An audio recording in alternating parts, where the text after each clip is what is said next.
لباس ہیں تم ان کا لباس ہو۔ خامد بیوی کا رشتہ اللہ پاک نے اتنا خوبصورت بنایا ہے جس کا ہم اندازہ نہیں کر سکتے۔ اس کو اللہ پاک نے کئی جگہوں پر قرآن پاک میں ایکسپلین کیا ہے، اس کی وضاحت کی ہے، تفصیل بیان کی، بہت خوبصورت انداز میں۔ یعنی کہ کئی جگہوں پر تو ایسا بھی ہم کہہ سکتے ہیں کہ خامد بیوی کا وہ رشتہ ہوتا ہے جو ماں بیٹے کا بھی نہیں ہو سکتا، ماں بیٹے کا بھی نہیں ہو سکتا، حالانکہ ماں بیٹے کا سب سے مقدس رشتہ ہے۔ کئی ایسے مواقع بھی ہیں۔ تو اللہ پاک نے اپنی جہاں قدرت کی نشانیاں بیان کی ہیں، سورۃ الروم کے اندر خامد بیوی کے رشتے کو اپنی قدرت کی نشانی کے طور پر ذکر کیا ہے، باقی کسی رشتے کو کہیں ذکر نہیں کیا۔ تو فرمایا کہ ہن لباس لکم وانتم لباس لہن، دو بول ہوتے ہیں ایجاب و قبول کے۔ اعوذ باللہ من الشیطان الرجیم، بسم اللہ الرحمن الرحیم۔ أحل لكم ليلة الصيام الرفث إلى نسائكم هن لباس لكم وأنتم لباس لهن علم الله أنكم كنتم تختانون أنفسكم فتاب عليكم وعفى عنكم فالآن باشروهن وابتغوا ما كتب الله لكم وكلوا واشربوا حتى يتبين لكم الخيط الأبيض من الخيط الأسود من الفجر ثم أتموا الصيام إلى الليل۔ حلال کر دیا گیا ہے تمہارے لیے روزے کی رات میں اپنی بیویوں کے ساتھ مباشرت کرنا، وہ تمہارا لباس ہیں، تم ان کا لباس ہو۔ اللہ نے جان لیا ہے کہ تم خیانت کرتے تھے اپنی جانوں سے، بس اس نے تم کو معاف کر دیا اور تمہارے ساتھ درگزر کیا، بس اب تم ان سے مباشرت کرو اور تلاش کرو وہ جو اللہ نے تمہارے لیے لکھ دیا ہے، کھاؤ اور پیو یہاں تک کہ واضح ہو جائے تمہارے لیے سفید خط سیاہ خط سے فجر کے، پھر اپنے روزے کو رات تک پورا کرو، اور جس وقت تم اعتکاف کر رہے ہو تو اپنی عورتوں سے مباشرت نہ کرو مسجد میں، یہ اللہ کی حدود ہیں، ان کے قریب مت جاؤ۔ اسی طرح اللہ پاک اپنی آیات کو لوگوں کے لیے کھول کر بیان فرماتے ہیں تاکہ وہ تقوی اختیار کریں۔ آیت نمبر 187 ہے سورہ بقرہ کی، بہت اہم مسائل بیان کیے گئے ہیں اس آیت کے اندر۔ تھوڑے وقت میں ہم اس کو پورا کر لیں، اس کے لیے انتہائی توجہ کی ضرورت ہے، تو انشاءاللہ توجہ سے سنیں گے انشاءاللہ۔ ہمارا کام ہے ہم سننے کا حق ادا کر دیں، عمل کی توفیق اللہ پاک دیں گے انشاءاللہ۔ جو جتنا طالب علم بن کر سبق پڑھتا ہے سنتا ہے، اللہ اتنی عمل کی توفیق دیتے ہیں۔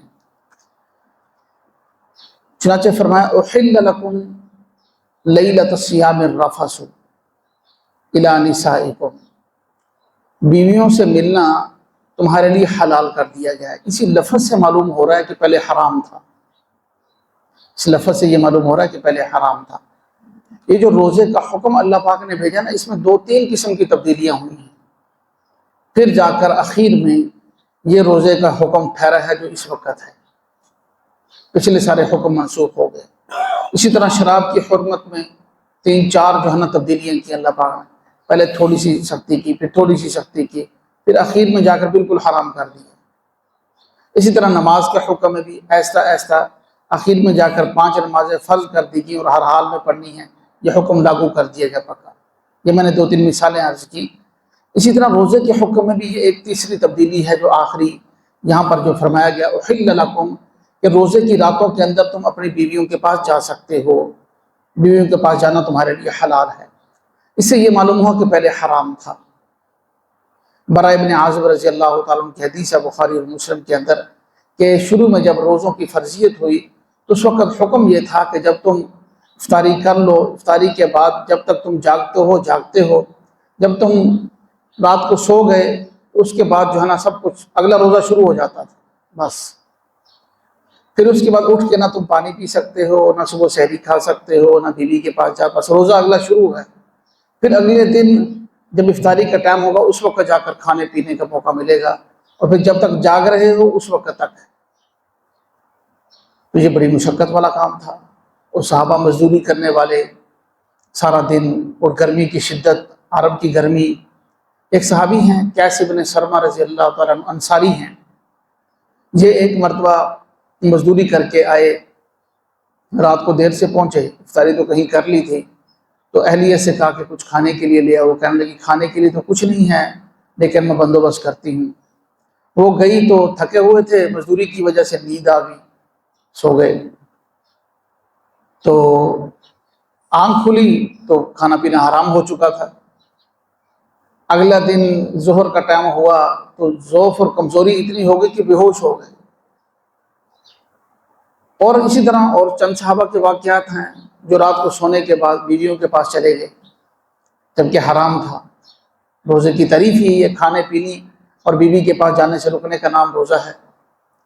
اب جب یہ مسئلہ کھڑا ہو گیا تو بڑی مشقت تھی. اللہ پاک جل شانہ نے پھر آسانی فرما دی کہ اب ایسا کرنا ہے تم نے کہ غروب آفتاب کے وقت روزہ افطار کر لینا ہے، اور پھر صبح جب طلوع صبح صادق ہوگی، یہاں پر اس کی وضاحت ہوتی ہے انشاءاللہ کہ سفیدی صبح کی رات کی سیاہی ختم ہو جائے. خط ابیض صبح کی سفیدی ہے، خط اسود رات کی سیاہی ہے. رات کی سیاہی جب ختم ہو جائے اور صبح کی سفیدی ظاہر ہو جائے تو اس وقت جو ہے تمہارے اوپر کھانا پینا حرام ہو جائے گا، اور صبح صادق سے لے کر غروب آفتاب تک تمہارا روزہ ہوگا. باقی پوری رات کے اندر جو پہلے حکم تھا حرمت کا وہ ختم ہو گیا. ساری رات کے اندر تم سونے کے بعد اٹھ کر کھا سکتے ہو، پی سکتے ہو، بیویوں کے پاس جا سکتے ہو، سب حلال ہے. اب روزہ نام ہے صبح صادق سے لے کر غروب آفتاب تک ان امور سے رکنے کا. یہ تو پہلا حکم ہے. اب چند ایک باتیں یہاں پر سمجھنی ضروری ہیں. ایک بات تو جو سمجھنی بہت ضروری ہے کہ جو پہلے رات کے وقت روزہ شروع ہو جاتا تھا سونے سے، اس کا کہیں قرآن میں ذکر نہیں. یہ پہلے بھی ایسا ہو چکا ہے، 2-3 مسائل ایسے آ چکے ہیں کہ جن کو منسوخ اللہ پاک نے کیا ہے، حکم کی تبدیلی کی ہے. وہ حکم پہلے چل رہا تھا لیکن جو پہلے والا حکم تھا اس کا کہیں قرآن میں ذکر نہیں. تو اس سے یہ بات ثابت ہوئی کہ حدیث بھی حجت ہے. حدیث بھی حجت ہے. بہت سے لوگ یہ فطرہ بڑا عام ہو چکا ہے کہ بس ہم قرآن کو ہی مانیں گے، جو قرآن میں آیا بس وہی حکم ہے، اس کے علاوہ ہم کسی چیز کو نہیں مانیں گے. ایسا نہیں ہے. جو حدیث ہے وہ نبی پاک صلی اللہ علیہ وسلم کی، اس سے بھی قطعی مسئلہ ثابت ہو سکتا ہے، وہ بھی حجت قطعیہ ہے. تو ہمارے لیے جو سورس ہیں علم کے، احکام کو اخذ کرنے کے، ان میں سے جس طرح قرآن ہے اسی طرح جو ہے وہ حدیث رسول اللہ بھی. حدیث رسول اللہ سے بھی مسئلہ ثابت ہو سکتا ہے. اب کہیں قرآن میں ذکر نہیں ہے کہ رات کو کھانا پینا حرام تھا. قرآن میں یہ ذکر ہے کہ اللہ نے حلال کر دی. پہلے حرام تھا تو حلال کیا ہے نا. وہ حرام کیسے کیا اس کا تو کہیں بھی ذکر نہیں ہے. تو ظاہری بات ہے کہ وہ حرام، میں نے بھی بخاری مسلم کی حدیث بیان کی ہے برائے بن عازب رضی اللہ تعالیٰ عنہ کی، وہ حرام پہلے تھا، حدیث کے ذریعے حرام تھا. آپ صلی اللہ علیہ وسلم نے اپنے عمل سے، اپنے قول و فعل سے جو ہے وہ اللہ کے حکم سے اس کو حرام قرار دیا. ایک تو یہ بات ہمیں معلوم ہوگی. اور اس کے ساتھ ساتھ آگے پھر اس بات کی وضاحت بھی آ جائے تھوڑی سی. اللہ پاک جل شانہ فرما رہے ہیں کہ تمہارے لیے روزے کی راتوں کے اندر اپنی عورتوں کے پاس جانا حلال قرار دیا گیا ہے. وہ تمہارا لباس ہے، تم ان کا لباس ہو.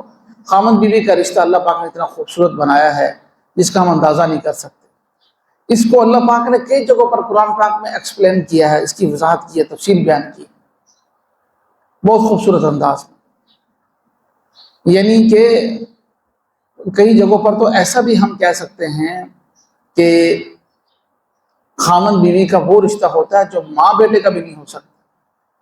ماں بیٹے کا بھی نہیں ہو سکتا، حالانکہ ماں بیٹے کا سب سے مقدس رشتہ ہے. کئی ایسے مواقع بھی ہیں.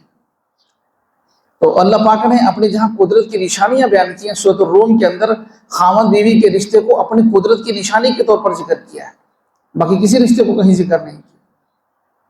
تو فرمایا کہ ہن لباس لکم وانتم لباس لہن. 2 بول ہوتے ہیں ایجاب و قبول کے. میں نے نکاح کیا، وہ کہتے ہیں میں نے قبول کیا. اللہ نے کتنی آسانی کر دی، 2 بولوں کے ذریعے ایک دوسرے کے لیے حلال ہو جاتے ہیں.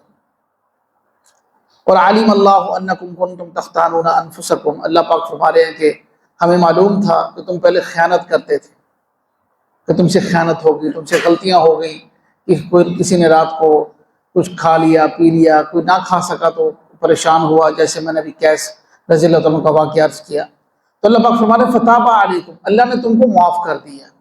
صحابہ کی یہی خصوصیت ہے، صحابہ جب لفظ بولا جاتا ہے نا تو اس کے اندر اہل بیت بھی شامل ہوتے ہیں، اہل بیت بھی شامل ہوتے ہیں۔ یہ بات ہم ذہن میں رکھ لیں، یہ کوئی دو گروہ نہیں ہیں الگ الگ کہ اہل بیت اور ہیں صحابہ اور ہیں، یہ کانسیپٹ، یہ تصور ہمیں دیا گیا ہے۔ صحابہ اور اہل بیت ہمارے نزدیک ایک ہی ہیں، قرآن نے ان کو ایک کہا ہے، بس اہل بیت کا یہ درجہ ہے کہ وہ آل رسول ہیں، تو نبی پاک صلی اللہ علیہ وسلم کی اولاد میں سے ہونے کی وجہ سے ان کو ایک اور مقام، ایک اور فضیلت الگ سے حاصل ہو جاتی ہے، ورنہ جب صحابہ کا لفظ بولا جاتا ہے تو اس میں سب شامل ہیں۔ تو ان کی یہی خصوصیت ہے، ان سے جو غلطیاں ہوئیں، ہم یہ نہیں کہتے نہیں ہوئیں، ان سے جو خطائیں ہوئیں اللہ نے وہ معاف کر دی۔ ایک جگہ نہیں، قرآن میں بے شمار جگہ پر فرمایا، یہاں بھی فرمایا فتاب علیکم، اللہ نے تم کو معاف کر دیا، وعفا عنکم، اور تم سے درگزر کر رہی ہے۔ جب اللہ نے معاف کر دیا ہے تو پھر آج کے دور میں کوئی شخص کیسے ان شخصیات کو، ان نفوس قدسیہ کو، ان کے بارے میں کوئی ان پر تنقید کر سکتا ہے، ان کی پرانی غلطیوں کو چھیڑ سکتا ہے؟ فرمایا کہ فالآن باشروہن، اب تم اپنی بیویوں کے پاس جا سکتے ہو، وابتغوا ما کتب اللہ لکم، اللہ نے تمہارے لیے جو لکھ دیا ہے، اولاد لکھ دی ہے، رزق لکھ دیا، اس کو تلاش کر سکتے ہو۔ وَكُلُوا وَاشْرَبُوا، اب یہ ذرا اور یہاں پر توجہ کی ضرورت ہے، دوسرا مسئلہ شروع ہو رہا ہے۔ وَكُلُوا وَاشْرَبُوا، کھاؤ پیو یہاں تک کہ تمہارے لیے زہر ہو جائے سفید لکیر سیاہ لکیر سے، یعنی افق، جہاں پر انسان جنگل میں ہو، دیگر روشنیاں نہ ہوں، رات صاف نظر آ رہی ہو، دیہات میں، گاؤں میں، کسی ایسی جگہ پر کہ وہاں پر انسان دیکھے افق کے اوپر ایک سفیدی کی لکیر جو ہے وہ چھا جاتی ہے۔ اللہ پاک جل شانہ فرما رہے ہیں کہ سیاہی رات کی ختم ہو جائے، سفیدی کی لکیر چھا جائے، تو اس کا مطلب ہے کہ صبح صادق طلوع ہو گئی ہے، اس وقت تم کھانا پینا بند کر دو۔ من خیط الاسود من الفجر، اب یہاں پر بہت سے لوگوں کو غلط فہمی ہوئی ہے، وہ کہتے ہیں جی دیکھو رات کا اندھیرا جب تک ہے کھاتے رہو کھاتے رہو کھاتے رہو۔ خیرے یہ جو روزے داروں، اللہ کے پیاروں، یہ جو طریقے ہیں، کوئی وہ سیرن بجا کے روزہ کے سحری کا ٹائم بند کر رہا ہے، کوئی کچھ کر رہا ہے، نئے نئے مولوی اٹھے ہیں، وہ اپنی تحقیقیں بیان کر رہے ہیں، وہ کہہ رہے ہیں جی یہ سب فضول ہے، یہ بدعت ہے، فلاں ہے، اور جو ہے نا جب اذان ہو جائے پھر بھی کھاتے رہو، کوئی مسئلہ نہیں۔ اور وہ اس میں حدیث بیان کرتے ہیں کہ حضرت بلال، آپ صلی اللہ علیہ وسلم نے فرمایا کہ حضرت بلال رضی اللہ تعالیٰ عنہ جب اذان دیں تو ان کی اذان ختم ہو جائے پھر بھی تم کھاتے رہو، ان کی اذان پر کھانا پینا بند مت کرو۔ بالکل وہ حدیث بیان کرتے ہیں، حدیث ہے، بخاری کے اندر ہے، اس میں کوئی شک نہیں، لیکن آدھی حدیث بیان کی جاتی ہے، بخاری اور مسلم کی حدیث ہے، اس حدیث کو پورا بیان کرنا چاہیے کہ نبی پاک صلی اللہ علیہ وسلم نے بیان فرمایا، یہ بات ہم حدیث سنیں گے تو ہمیں سارا مسئلہ سمجھ میں آ جائے گا۔ آپ نے فرمایا کہ جب بلال اذان دے تو تم کھانا پینا بند نہ کیا کرو، اس لیے کہ وہ تہجد کی اذان دیتے ہیں، آپ نے یہ الفاظ فرمائے، حدیث بیان کریں ہم پوری بیان کریں، اس لیے کہ وہ تہجد کی اذان دیتے ہیں۔ ابن ام مکتوم، یہ بھی آپ صلی اللہ علیہ وسلم کے مؤذن تھے، ہاں ابن ام مکتوم جب اذان دے تو اس وقت تم کھانا پینا بند کر دیا کرو، وہ ایگزیکٹ ٹائم جب طلوع صبح صادق ہوتی ہے، سحری کا وقت ختم ہوتا ہے، اس وقت وہ اذان دیتے ہیں، اس وقت تم کھانا پینا بند کر دیا کرو۔ اب بلال اذانی پر جو آپ صلی اللہ علیہ وسلم نے کھانے پینے کا حکم دیا، یا آپ صلی اللہ علیہ وسلم نے گویا یہ سمجھا دیا کہ سحری کا ٹائم ختم ہونے سے پہلے کچھ لوگ وہمی ہوتے ہیں، پہلے ہی کھانا پینا چھوڑ دیتے ہیں، وہ اس میں مبتلا نہ ہوں۔ اب جو اللہ نے جب کھانا پینا حرام نہیں کیا سحری کے وقت میں، تم اپنے اوپر کیوں حرام کر رہے ہو؟ تم اس کو حرام نہ کرو، کھاتے پیتے رہو، جب عبداللہ ابن ام مکتوم کی اذان ہو اس وقت تم کھانا پینا بند کر دو۔ تو اس لیے یہ بات بہت ضروری ہے سمجھنی ہمیں کہ روزے کا جو وقت ہے نا سحری کا، اس میں بہت احتیاط برتنی چاہیے۔ ریاضی حسابات ہیں، علم فلکیات کے حسابات ہیں، اس حساب کے ذریعے آج کے دور میں بڑے تحقیق والے ادارے بن چکے ہیں، سائنس نے اتنی ترقی کر لی ہے، اور پورے مہینے کے کیلنڈر بن چکے ہیں، سب ایسا ہے۔ اور اس کے اندر جو معتبر ہمارے نزدیک ادارے ہوں، جہاں سے معتبر ہمارے پاس کیلنڈر موجود ہوں، اس کے مطابق ہم روزے کی سحری اور افطاری کا ٹائم متعین کریں، اس کے مطابق سحری اور افطاری کریں، خالصتاً صرف ٹیلی ویژن پر بھی اعتبار نہ کریں۔ بہت سے ہمارے دوست ٹیلی ویژن پر ایسا اعتبار کرتے ہیں، وہ کہتے ہیں جو چینل والے دے رہے ہیں، ٹی وی پر آ رہا ہے وہ سب سے بڑا سچ ہے۔ چاہے وہ کچھ کہتے رہیں، سارا دن سارا سال ناچتے ہیں اور بیٹھ کر جو ہے نا چند مولوی بلا کر رمضان ٹرانسمیشن کرتے ہیں، رمضان میں ایک دوسرے فرقوں کو آپس میں لڑاتے ہیں، مسلک والوں کو الٹے سیدھے سوالات کرتے ہیں، آپس میں لڑاتے ہیں، نئے نئے شوشے کھڑے کرتے ہیں اختلافی مسائل کو، جو مسائل 1400 سال پہلے امت ختم کر چکی ان کو پھر چھیڑتے ہیں نئے سرے سے، جو کلیئر ہو چکے، حل ہو چکے۔ تو یہ بات بھائی بہت ضروری ہے سمجھنی کہ ہمارے پاس جو معتبر ادارے ہیں، معتبر ذرائع ہیں، ان کے کیلنڈرز کے مطابق جو ہے نا ہم سحری اور افطاری کا وقت ہمارے لیے متعین کریں۔ ایسا نہ ہو کہ ابھی سحری کا وقت ختم ہو گیا اس کے بعد بھی کھا رہے ہیں، اگر ایک منٹ بھی اس کے بعد کھاتے رہے تو وہ روزہ نہیں ہوگا، روزہ فاسد ہوگا۔ ادھر افطاری میں بھی ہم ایسا کرتے ہیں کہ لیٹ کر دیتے ہیں، افطاری کا وقت ہوگا فوراً روزہ افطار کرنا چاہیے، اس روزے کو ہم مکروہ کر رہے ہیں، اس کے ثواب کے اندر کمی کر رہے ہیں، بہتر یہ ہے کہ اس کو فوراً جو ہے جب افطاری کا وقت ہو روزہ افطار کر لیا جائے، اور پہلے بھی نہ کیا جائے، اس بات کا بھی لحاظ کیا جائے۔ تو احتیاط کرتے ہوئے جو ہمارے پاس، چونکہ ہمارے یہاں پر صاف رات کے وقت وہ سفیدی دیکھنا ممکن نہیں ہے، خط اسود کو خط ابیض سے جدا ہوتے ہوئے دیکھنا ممکن نہیں ہے، تو اس لیے علم فلکیات اور علم ریاضیات کے حسابات کو دیکھ کر جو ہے جو کیلنڈر ترتیب دیے جاتے ہیں اس کے مطابق ہم سحری اور افطاری کا اپنا وقت متعین کر سکتے ہیں۔ باقی اس دھوکہ میں نہیں آنا چاہیے کہ آپ رضی اللہ عنہ بلال کو حکم دیا کہ اذان ہو جائے کھاتے رہو، ہماری اذانیں جو ہیں وہ سحری کے وقت ختم ہونے سے بعد میں دی جاتی ہیں، سحری کا وقت ختم ہونے سے 2-4 منٹ بعد میں دی جاتی ہیں، وہ 2-4 منٹ جو درمیان میں ہوتے ہیں وہ احتیاط ہوتی ہے کہ اچھے سے سحری کا وقت ختم ہو گیا ہے، اس احتیاطی وقت پہ ہمیں بچنا چاہیے، آگے آ رہا ہے قرآن پاک، احتیاطی جو وقت میں ہمیں بچنا چاہیے کہیں روزہ ہمارا خراب نہ ہو جائے۔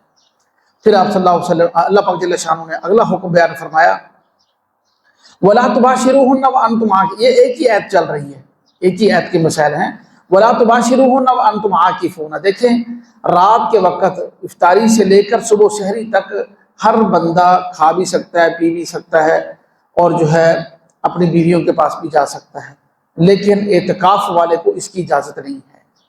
جو معتکف ہے وہ باقی تو سب کام کر سکتا ہے، کھا سکتا ہے، پی سکتا ہے، لیکن معتکف جو ہے اعتکاف میں بیٹھا ہوا ہے وہ بیوی کے ساتھ مباشرت نہیں کر سکتا۔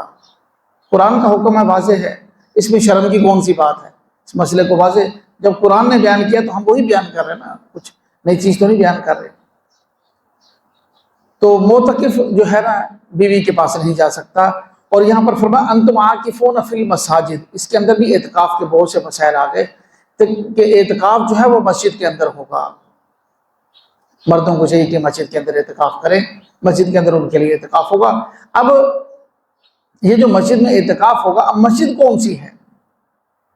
مسجد بنائی جاتی ہے نماز باجماعت پڑھنے کے لیے، اگر باجماعت نماز نہیں پڑھنی تو گھر میں بھی، دکان پہ بھی، کہیں بھی پڑھ سکتے ہیں نا، آفس میں پڑھ سکتے ہیں۔